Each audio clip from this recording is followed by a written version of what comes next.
Hey guys, little welding table update. Welding table. I took the wheels back off it. Turns out that extra 5 inches made all the difference.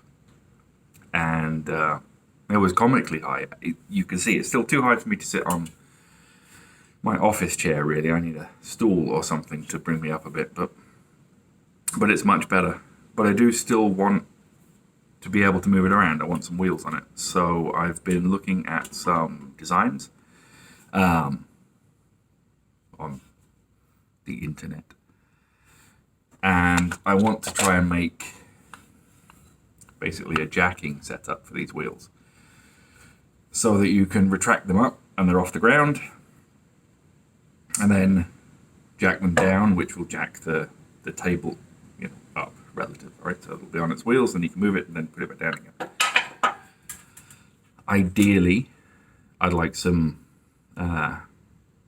Acme threaded rod for that, but I can only find one size for a reasonable cost. It's like 1/2 inch by 10 threads per inch left-hand thread, which is fine, but I'm going to need some nuts to go on that, obviously, right, to drive against. And I can only find right-hand threaded nuts and right-hand threaded taps. If I could find left-hand threaded taps, I could make my own nuts, but I can't. So I might just go with like regular threaded rod, long bolts, something like that to jack it down.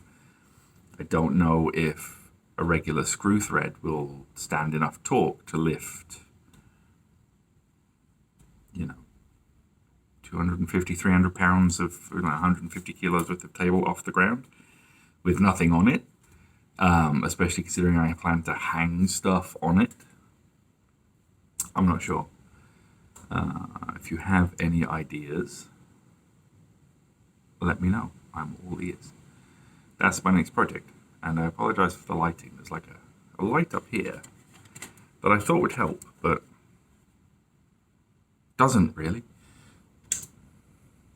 Yeah, it doesn't really get any better. Anyway, it's my welding table update. I should actually do some welding on it at some point, but for now, it's just a very nice ornament over this side of the garage that's no longer on wheels, so much harder to move around. Anyway, that's it for now. I'll catch you next time.